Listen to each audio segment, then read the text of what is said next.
ஹாய்ங்க, அனைவருக்கும் வணக்கம். திவ்யா டீச்சிங் சென்டர்ல இருந்து நான் உங்கள் திவ்யலட்சுமி.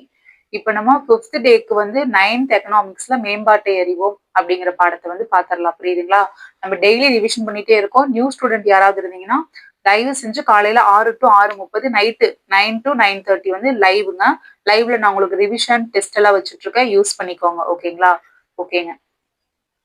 இப்ப இதுல நான் உங்களுக்கு எல்லாம் வாசிக்க போறது இல்லைங்க. இம்பார்ட்டன்ட் பாயிண்ட்ஸ் மட்டும் சொல்லிடுறேன். ஓகேங்களா?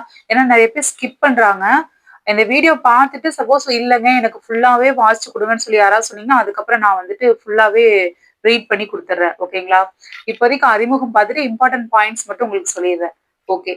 மேம்பாடு அப்படிங்கிற வார்த்தைய நம்ம அடிக்கடி வந்து யூஸ் பண்றோம். இது ஒரு குறிப்பிட்ட துறையின் அல்லது ஒரு குறிப்பிட்ட நபரின் மேம்பாட்டை குறிக்கிறது. என்னங்க, ஒரு துறை இல்லைன்னா ஒரு நபர் அவங்களோட மேம்பாட்டை வந்து குறிக்குதுன்னு சொல்ல வர்றாங்க. ஒரு நாட்டின் பொருளாதார முன்னேற்றம் என்பதே அதன் பொருளாதார மேம்பாடு. அப்படின்னா என்னங்க, ஒரு growth. ஓகேங்களா? ஒரு growth தான் வந்துச்சு என்னங்க, டெவலப்மெண்ட். growthனா வளர்ச்சி. சரிங்க. அதாவது பொருளாதார முன்னேற்றம் என்பது அதன் பொருளாதார மேம்பாடு. அதாவது பொருளாதார முன்னேற்றம் தான் பொருளாதார மேம்பாடுன்னு சொல்றாங்க. ஓகேங்க. இப்போ இதுல வந்து என்ன சொல்லியிருக்காங்கன்னா, இப்ப மேம்பாடு அதுல என்னென்னலாம் எந்த விதமாலாம் வந்து மேம்பாடு என்ற சொல் பல்வேறு மக்களால பல்வேறு விதமாக உணரப்படுது. ஒவ்வொருத்தரும் என்ன மாதிரியான இது வந்து புரிஞ்சுக்கிறாங்க அப்படின்னு.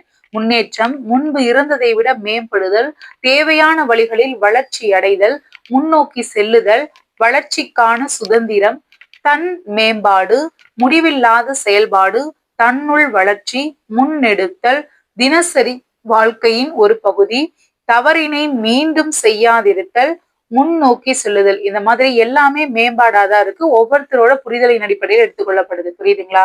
சரிங்க. பொருளாதார மேம்பாடு என்பது பொருளாதாரத்தின் அனைத்து துறைகளின் ஒட்டுமொத்த வளர்ச்சி. என்னங்க, ஒட்டுமொத்த வளர்ச்சியை புதிய தொழில்நுட்பங்களோடு முறையோடு ஏற்றுக்கொள்வதாகும். பொருளாதார மேம்பாடு என்பது மக்களின் வாழ்க்கை தரத்தையும் நிலையான நாட்டின் வளர்ச்சியையும் குறிக்குது. அப்போ பொருளாதார மேம்பாடு அப்படின்னு என்னங்க, மக்களோட வாழ்க்கை தரம், அது கூட நிலையான நாட்டின் வளர்ச்சி. எப்பவுமே வந்து ஸ்டேபிளா அந்த வளர்ச்சி இருந்துகிட்டே இருக்கணும். புரியுதுங்களா? இதைத்தான் பொருளாதார மேம்பாடுன்னு சொல்றாங்க. நான் என்ன இம்பார்ட்டன்ட் பாயிண்ட்ஸ் வந்து ஹைலைட் பண்ணி கொடுத்துருக்கேனோ அது மட்டும் போதுமானது படிக்கிறதுக்கு. ஓகேங்க. பொருளாதார மேம்பாட்டிற்கான குறியீடுகள் என்னன்னு பார்க்கலாம். நிகர நாட்டு உற்பத்தி NNP, நிகர நாட்டு உற்பத்தி NNP, தனிநபர் வருமானம் PCI. சரிங்களா? தனிநபர் வருமானம் PCI, வாங்கும் திறன் சமநிலை PPP, வாங்கும் திறன் சமநிலை PPP, மனிதவள மேம்பாட்டு குறியீடு HDI. இது எல்லாமே பொருளாதார முன்னேற்றத்தின் முதன்மையான குறியீடுகள். மொத்தம் எத்தனைங்க இருக்கு? 4 இருக்கு. நல்லா பார்த்து வச்சுக்கணும். பொருளாதார மேம்பாட்டிற்கான முதன்மையான குறியீடுகள் என்னென்னங்க? நிகர நாட்டு உற்பத்தி, தனிநபர் வருமானம், வாங்கும் திறன் சமநிலை, மனிதவள மேம்பாட்டு குறியீடு. ஓகேங்களா? சூப்பர். அடுத்து, ஓராண்டில் நாட்டில் புவியியல் எல்லைக்குள் குறிப்பிட்ட காலத்திற்குள் உற்பத்தி செய்யப்பட்ட பொருட்கள் மற்றும் பணிகளின் மொத்த பண மதிப்பே மொத்த உள்நாட்டு உற்பத்தி எனப்படும். என்னங்க, ஒரு வருஷத்துல அந்த குறிப்பிட்ட ஒரு பகுதிக்குள்ள அந்த ஒரு பீரியட்குள்ள வந்துட்டு உற்பத்தி செய்யப்பட்ட அந்த பொருட்கள், அங்க பண்ண அந்த ஒர்க். ஓகேங்களா? இது எல்லாம் சேர்ந்த பண மதிப்பு தான் வந்து மொத்த பண மதிப்பு தான் மொத்த உள்நாட்டு உற்பத்தின்னு சொல்றாங்க. ஓகேங்களா? நிகர நாட்டு உற்பத்தினா என்ன? இப்ப புரியுதுங்களா? நான் எதனால வந்துட்டு 11th எக்கனாமிக்ஸ் படிச்சுட்டு 10th வந்து மொத்த உள்நாட்டு உற்பத்தி ஒரு அறிமுகம் அதை சொல்லி கொடுத்துட்டு இப்ப நான் மேம்பாட்டை அறிவோம் வருதுன்னு புரியுதுங்களா? அங்க இருக்கக்கூடிய பாயிண்ட் தான் இங்க வரும். புரியுதுங்களா? அப்போ நம்ம அட்வான்ஸ் லெவல்ல இருக்கக்கூடிய 11th புக்கே முடிச்சிட்டோம்னா மத்தது எல்லாமே நம்மளுக்கு ஒரு ரிவிஷன் மாதிரிதான் வரும். புரியுதுங்களா? எக்ஸ்ட்ரா 1-2 பாயிண்ட்ஸ் இருக்கும், அவ்வளவுதாங்க. சரிங்க. நிகர நாட்டு உற்பத்தி தேசிய உற்பத்தியின் உண்மையான அளவாக கருதப்படுகிறது. இது நாட்டு வருமானம் என்றும் அழைக்கப்படுகிறது. என்னங்க, நிகர நாட்டு உற்பத்தி அப்படின்னா தேசிய உற்பத்தியின் உண்மையான அளவு. என்னங்க, உண்மையான அளவு நிகர நாட்டு உற்பத்தி. இத வந்து என்னன்னு சொல்றாங்க? நாட்டு வருமானம்னு சொல்றாங்க. தனிநபர் வருமான உயர்வு எப்போதும் மொத்த உண்மையான உற்பத்தியின் உயர்வு என்று பொருள்படும். என்னங்க சொல்றாங்க?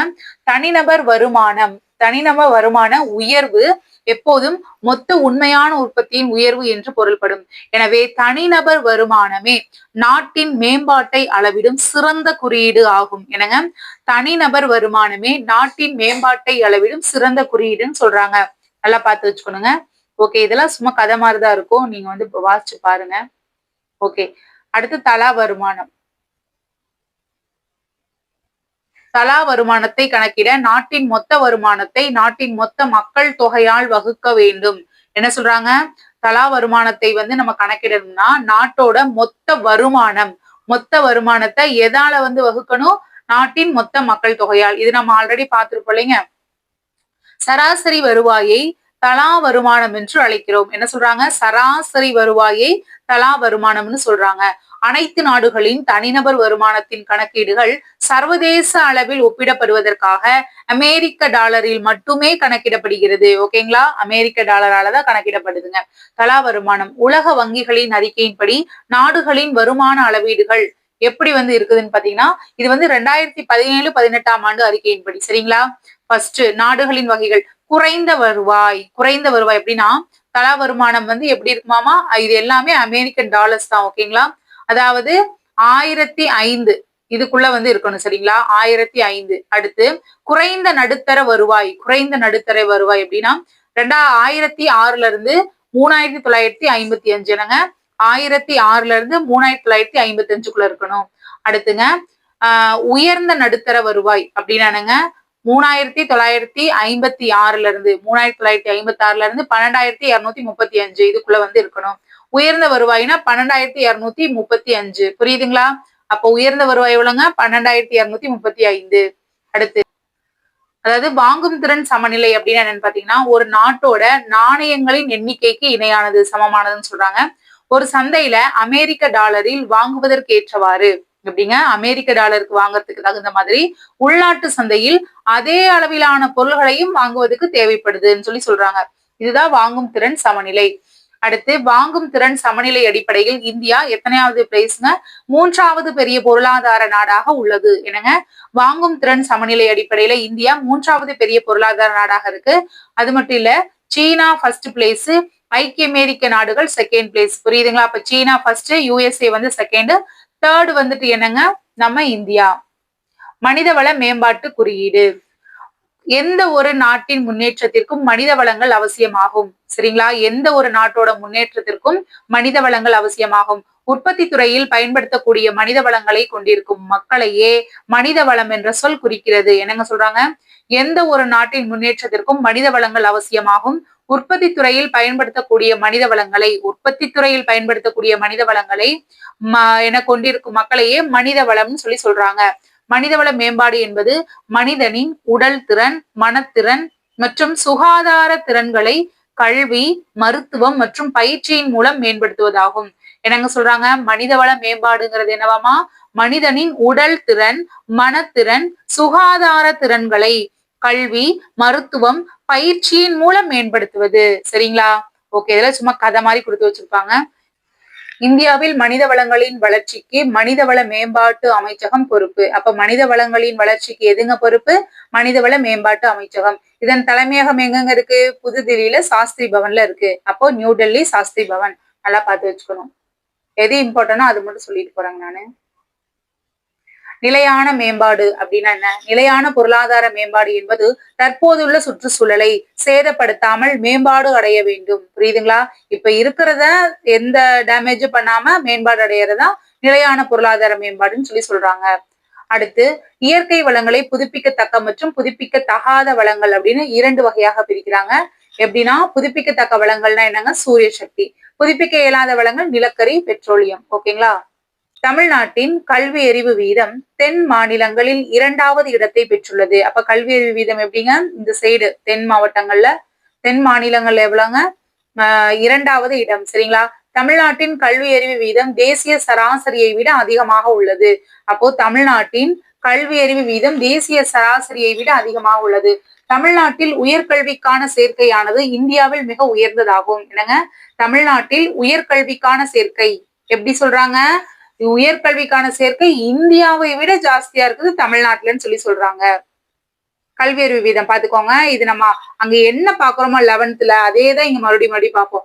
கல்வி அறிவு வீத பெர்சன்டேஜ் 2011ஆம் ஆண்டு கணக்கெடுப்பின்படி தமிழ்நாடு 80.09. புரியுதுங்களா? அப்போ இந்தியாவை விட தமிழ்நாடு தான் ஜாஸ்தியா இருக்கு. இந்தியாவிலங்க 74.04, தமிழ்நாடு 80.09. சரிங்களா? பாலின விகிதம் 1000 ஆண்களுக்கு தலா பெண்களின் எண்ணிக்கை புரியுதுங்களா? 1000 ஆண்களுக்கு எத்தனை பெண்கள் வந்துட்டு இருக்கிறாங்க? 2011ஆம் ஆண்டு கணக்கெடுப்பின்படி தமிழ்நாட்டுல 996. புரியுதுங்களா? தமிழ்நாட்டுல 996, இந்தியால 943. நல்லா ஞாபகம் வச்சுக்கணுங்க. இதெல்லாம் அவங்க கண்டிப்பா மெமரி பண்ணிதான் ஆகணும். 996, 943. சரிங்களா? பாலின விகிதம். உயர்கல்வி சேர்க்கையில இப்ப பார்த்தோம் இல்லைங்க, இந்தியாவை விட தமிழ்நாடு தான் நல்லா இருக்குன்னு சொல்லி பார்த்தோம் இல்லைங்க. அப்போ 44.3 தமிழ்நாடு, இந்தியாவில அங்க 24.5% தான். புரியுதுங்களா? உயர்கல்வி சேர்க்கை விதத்துல வருஷம் பாத்துக்கணும் 2015, 16 இந்த காலத்துல 44.3%, 24.5%. புரியுதுங்களா? நித்தி ஆயோக் நம்ம ஆல்ரெடி படிச்சிருக்கோம் இல்லைங்களா? ஓகே. புதுப்பிக்கத்தக்க வளங்கள் அப்படின்னா மாசற்ற மற்றும் சுற்றுச்சூழல் நலன் காக்கிறது. என்னங்க?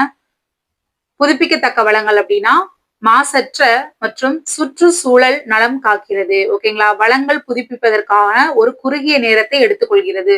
சூரிய சக்தி, காற்று சக்தி, நீர், மரம், காகிதம் இது எல்லாமே வந்துட்டு புதுப்பிக்கத்தக்க வளம். புதுப்பிக்க இயலாத வளங்கள்னா சூழலை மாசுபடுத்தவும் சேதப்படுத்தவும் செய்து. இந்த வளங்கள் உருவாவதற்கு பல நூற்றாண்டுகள் தேவைப்படுகிறது. எடுத்துக்காட்டா என்னென்ன சொல்லியிருக்கிறாங்க? உலோகங்கள், கண்ணாடி, புதைப்படிவ எரிபொருட்கள் அப்படின்னு என்னங்க? நிலக்கரி, பெட்ரோல், அப்புறம் இயற்கை எரிவாயு, டீசல் இது எல்லாமே புதுப்பிக்க இயலாதது. அடுத்து நிலையான மேம்பாட்டிற்கான கொள்கைகள். மரபுசாரா வளங்களை பயன்படுத்துதல். இந்தியாவின் மின்சார தேவைகளை பூர்த்தி செய்ய அனல் மின்சார மற்றும் புனல் மின்சார நிலையங்களை சார்ந்திருக்கிறது. புரியுதுங்களா? என்ன மின்சார தேவையை வந்துட்டு இதாகணும்னா அனல் புனல்னு சொல்லிட்டு அதோட தேவையை வந்து சார்ந்திருக்கிறதுன்னு சொல்லி சொல்றாங்க. இந்த 2 உற்பத்தி நிலையங்களும் பாதகமான சுற்றுச்சூழல் தாக்கத்தை கொண்டுள்ளன. அனல் மின் நிலையம் சூழலை மாசுபடுத்தும் அதிக அளவு கார்பன் டை ஆக்சைடு, நல்லா அது என்ன வாயுன்னு பார்த்து வச்சுக்கணும். அனல் மின் நிலையம் சூழலை மாசுபடுத்தும் அதிக அளவு கார்பன் டை ஆக்சைடு வெளியேற்றி சுற்றுச்சூழலை மாசுபடுத்துகிறது. புரியுதுங்களா? ஓகேங்க. அடுத்து இந்தியாவில் என்ன கார்பன் டை ஆக்சைடு நல்லா பாத்துக்கணுங்க.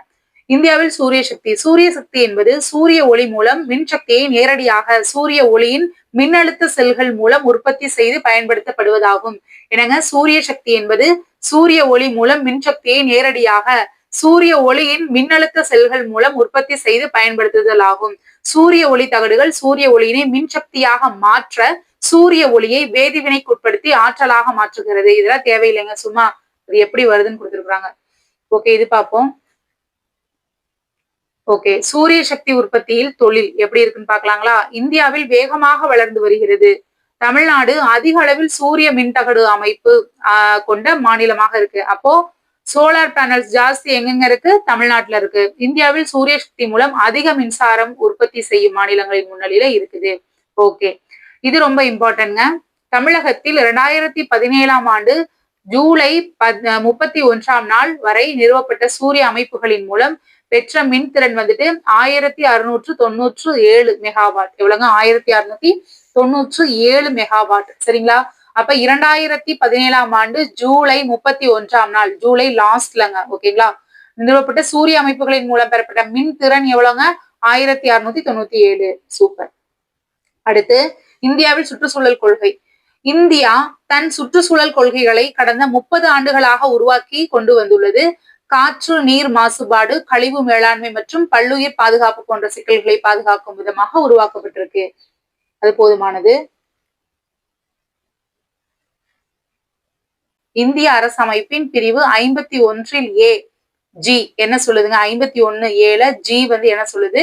காடுகள், ஏரிகள், ஆறுகள் மற்றும் வன உயிரிகள், அப்புறம் வந்து இயற்கை சூழலை பேணவும் மேம்படுத்தவும் அனைத்து உயிரினங்களையும் பாதுகாக்கவும் எல்லாமே வந்துட்டு உயிர்களை வந்து காப்பாத்துங்க, இயற்கையை நல்லா இது பண்ணுங்கன்னு சொல்லிட்டு என்ன பண்றாங்க? ஜி அதாவது காட் வந்துட்டு இது எல்லாமே இயற்கையாகட்டும், வனவிலங்குகள், காடுகள், மொத்தத்துல இயற்கையை வந்து படைச்சவர் அவர் தான், அதை காப்பாற்றக்கூடியது அவர், அந்த வல்லமையும் அவர்கிட்டதான் இருக்கு. சோ கடவுள், காடுன்னு ஞாபகம் வச்சுக்கோங்க. 51 ஜி. ஓகேங்களா? ஷார்ட்கட் இது. ஓகே, இங்க என்ன கொடுத்திருக்கிறாங்க? நாட்டின் பொருளாதார மேம்பாடே வாழ்க்கை தரத்தை நிர்ணயம் செய்கிறது. வாழ்க்கை தரத்தை என்னங்க நிர்ணயம் பண்ணுது? நாட்டின் பொருளாதார மேம்பாடு. இதன் பொருள் மக்களுக்கு அதிக வருமானம், திறன் மிக்க கல்வி, சிறந்த சுகாதாரம், ஊட்டச்சத்து உணவு, வறுமையற்ற நிலை மற்றும் சம வாய்ப்பு ஆகியவற்றை அடிப்படையாக கொண்டு வாழ்வதற்கு ஏற்ற சூழலை ஏற்படுத்துவதாகும். இதற்கான சட்டங்களை உருவாக்குவதே இந்தியாவின் சுற்றுச்சூழல் கொள்கைகள் ஆகும். அப்போ இது வந்து என்னன்னு வாசிச்சிருக்கேன். இது ரொம்ப ரொம்ப இம்பார்ட்டன்ட். இந்தியாவில் சுற்றுச்சூழல் சட்டங்கள் என்னென்னு பாத்திரலாங்க. ஃபர்ஸ்ட் ஒன், தேசிய பசுமை தீர்ப்பாய சட்டம் 2010. தேசிய பசுமை தீர்ப்பாய, பச்சை பசேன்னா 10ன்னு வச்சுக்கோங்க. பச்சை பசேன்னு பசுமையா இருக்கு, புரியுதுங்களா? பச்சை பசேன்னா அது 10ன்னு வச்சுக்கோங்க. 2010 சுற்றுச்சூழல் பாதுகாப்பு, காடுகள் மற்றும் இயற்கை வளங்களை பாதுகாக்கிறது. சுற்றுச்சூழல் பாதுகாப்பு, காடுகள் மற்றும் இயற்கை வளங்களை பாதுகாக்கிறது. பல்லுயிர்மை பாதுகாப்பு சட்டம், புரியுதுங்களா? பல்லுயிர்மை பாதுகாப்பு சட்டம். அப்ப 2002 பல்லுயிர்மைகள். அப்ப பல்லு 2 எழுத்து தானங்க. அப்ப 2002 பல்லு 2 எழுத்து. பல்லுயிர்மை பாதுகாப்பு சட்டம் 2002 பல்லுயிர்மைகளை பாதுகாத்தல். அடுத்து சுற்றுச்சூழல், அதாவது பாதுகாப்பு சட்டம்னு சொல்லுவாங்க, சுற்றுச்சூழல் சட்டம்னு சொல்லலாம். 1986 1986 சுற்றுச்சூழலை பாதுகாத்தல் மற்றும் மேம்படுத்துதலுக்கான அதிகாரம் வழங்குதல்.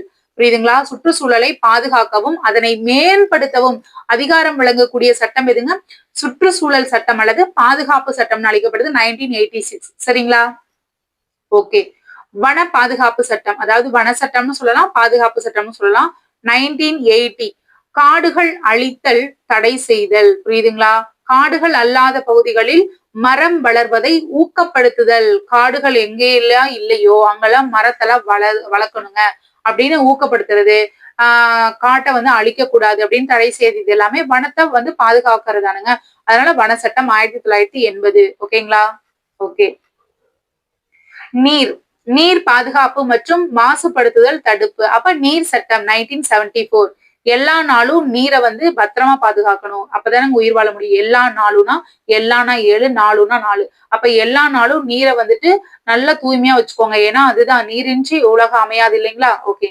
அனைத்து வகையான ஆறுகள், ஏரிகள், குளங்களை மீட்டு பராமரித்தல். அனைத்து வகையான ஆறுகள், ஏரிகள், குளங்களை மீட்டு பராமரித்தல்.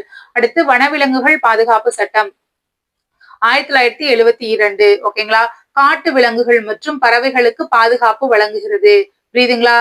என்னங்க? காட்டு விலங்குகள் மற்றும் பறவைகளுக்கு பாதுகாப்பு வழங்குகிறது. ஓகேங்களா? 1972. அடுத்து தமிழ்நாட்டின் வளர்ச்சி. தமிழ்நாடு குறைந்த காலகட்டத்துக்குள் மிக விரைவான வளர்ச்சியை எட்டிய சில மாநிலங்களுள் ஒன்று. வறுமை, அடிப்படை வசதி, சமத்துவமின்மை போன்ற பிற மோசமான நிலையிலிருந்து மிக வேகமாக தமிழ்நாடு வளர்ச்சி அடைஞ்சிருக்குது. எப்படிங்க? வறுமை, அடிப்படை வசதி, சமத்துவமின்மை, இந்த மாதிரி மிக மோசமான நிலையிலிருந்து ரொம்ப சீக்கிரமாகவே வளர்ச்சி அடைஞ்சிருச்சு தமிழ்நாடு அப்படின்னு சொல்லியிருக்காங்க. தற்காலத்தில் தமிழ்நாடு துணிச்சலான சமூக நல திட்டங்களை முன்னெடுத்தது. புரியுதுங்களா? அனைத்து பள்ளிகளிலும் மதிய உணவு வழங்கும் திட்டம், சுகாதார அமைப்புகள், மையங்கள். என்னங்க? தற்காலத்தில் தமிழ்நாடு துணிச்சலான சமூக நல திட்டங்களை முன்னெடுத்தது. அனைத்து பள்ளிகளிலும் மதிய உணவு வழங்கும் திட்டம், சுகாதார மையங்கள், சாலை வசதிகள், போக்குவரத்து, பொது போக்குவரத்து, குடிநீர் வசதி, மின் இணைப்பு வழங்கல் போன்ற பல திட்டங்களை குறிப்பிடலாம். பிற மாநிலங்களை விட தமிழ்நாட்டில் இன்று சிறப்பான பொது சேவைகள் உள்ளன.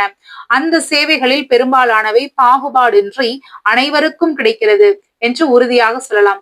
வளர்ச்சி பாதையை பொறுத்தவரை தமிழ்நாடு உள்பட சில மாநிலங்களிடையே பொதுவான ஒற்றுமைகள் காணப்படுது. அதாவது இந்த பத்தியில என்ன சொல்றாங்க அப்படின்னு பாத்தீங்கன்னா, மனித திறன்களை வந்து யூஸ் பண்ணாம ரொம்ப சீக்கிரமா பொருளாதார வளர்ச்சியை எட்ட முயன்ற பெரும்பாலான இந்திய மாநிலத்தை விட மனித திறன்களை யூஸ் பண்ணி தமிழ்நாட்டுல தனிநபர் வருமானம் அதிகமாகும், வறுமை நிலையும் பெரும்பாலான மாநிலங்களை விட ஒப்பீட்டளவில் குறைவாகவும். புரியுதுங்களா? பொருளாதார வளர்ச்சியானது சமூக திட்டங்களை சாத்தியப்படுத்தி, சமூக நல திட்டங்களை சாத்தியப்படுத்தி பொருளாதார வளர்ச்சியும் மக்கள் ஆதரவும் ஒன்றுக்கொன்று இணக்கமாக செயல்படுவதே இதோட முக்கிய காரணமாக சொல்லப்படுது. புரியுதுங்களா? அதாவது இந்த விவரம் எல்லாம் வந்து நம்மளுக்கு எந்த புத்தகத்துல இருந்து கிடைச்சிருக்குன்னு பாத்தீங்கன்னா, நோபல் பரிசு பெற்ற அறிஞர் அமர்த்தியா சென் அவரோட புத்தகத்துல இருந்து. என்ன புத்தகம் அது? An Uncertain Glory, India and its Contradiction. ஓகேங்களா? கான்ட்ரடிக்ஷன். ஓகே, இந்த புக்ஸ்ல இருந்தா தெரிய வந்திருக்குதுங்க இந்த நியூஸ் நம்மளுக்கு. அவ்வளவுதான், முடிஞ்சிருச்சு. அதாவது மீள்பார்வை பார்த்தரல, என்னென்ன இது வரைக்கும் பார்த்திருக்கோம் அப்படின்னு. மேம்பாடு என்பது ஒரு குறிப்பிட்ட துறையில் அல்லது ஒரு குறிப்பிட்ட நபரின் வளர்ச்சியை குறிக்கிறது. ஒரு துறை அல்லது ஒரு நபரோட வளர்ச்சியை குறிப்பதுதான் மேம்பாடு. பொருளாதார மேம்பாடுங்கிறது பொருளாதாரத்தின் அனைத்து துறைகளின் ஒட்டுமொத்த வளர்ச்சி. என்னங்க, அனைத்து துறைகளோட ஒட்டுமொத்த வளர்ச்சி தான் பொருளாதார மேம்பாடு.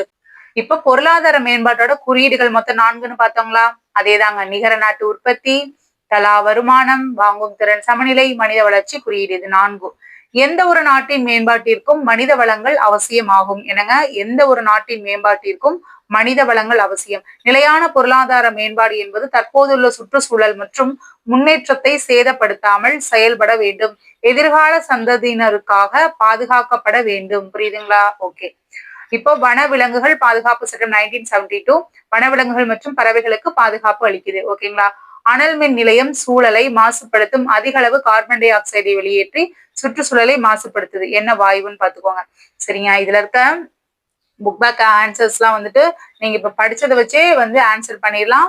இதை வந்து நீங்க ட்ரை பண்ணி பாருங்க. ஓகே, நன்றி, வணக்கம். டிஸ்பேச்ல யாராவது ஜாயின் பண்றவங்க நியூ ஸ்டூடெண்ட் இருந்தீங்கன்னா ஜாயின் பண்ணிக்கோங்க. 9944477524. இதுக்கு வந்துட்டு என்னங்க 9944477524. இதுக்கு வந்துட்டு பேமெண்ட் டீடைல்ஸ் மட்டும்தான் அனுப்புவோம். இந்த டிஸ்கிரிப்ஷன்ல வந்துட்டு ஆட் பண்ற பார்த்துட்டு ஜாயின் பண்ணிக்கோங்க. ஏன்னா சிலர் வந்துட்டு உள்ள வந்துட்டு பேமெண்ட் ரிட்டர்ன் பண்ணுங்கன்னு கேட்டுட்டு இருக்கீங்க. நீங்க வந்து ஃபர்ஸ்ட் உள்ள வரும்போது படிக்க முடியும்னு சொல்லிட்டு வர்றீங்க, அதுக்கப்புறம் படிக்க முடியாதுன்னு சொல்லிட்டு போறது இதுல எந்த விதமான நியாயமும் கிடையாது. புரியுதுங்களா? அதனால உங்களுக்கு படிக்க முடியுங்கிற முழு நம்பிக்கை இருந்தா மட்டும் ஜாயின் பண்ணுங்க, இல்லைன்னா ஜாயின் பண்ணாதீங்க. நான் ஆல்ரெடி வந்து நிறைய வந்து கொஸ்டின் கேட்டு இது பண்றவங்களை எல்லாம் ஒரு 4-5 பேரை நீங்க ஜாயினே பண்ணாதீங்கன்னு நான் சொல்லிக்கூடிய நபர்கள் மட்டும் ஜாயின் பண்ணா போதும். அப்புறம் உள்ள வந்துட்டு எனக்கு பதிலா இன்னொருத்தவங்களை வந்து ஆட் பண்ணி விடுங்க அப்படின்னு சொல்ற வேலையெல்லாம் வேணாங்க. கண்டிப்பா வந்து ஜாயின் பண்ணி விட மாட்டேன். ஆனா ஒரு குரூப் 4க்கு மட்டும்தான். குரூப் 2க்கெல்லாம் இது வந்து யூஸ் பண்ண முடியாதுங்க. அடுத்து நான் பேட்ச் போடுவேன், அதுக்கு குரூப் 2க்கு வேணா ஜாயின் பண்ணிக்கோங்க. ஓகேங்க, நன்றி, வணக்கம். எல்லாரும் நெக்ஸ்ட் லெசன் படிக்க ஆரம்பிச்சிருங்க. 6th வந்து இயல் 5 வந்து இன்னைக்கு படிச்சு முடிச்சிருங்க. ஓகேங்க, பாய்ங்க.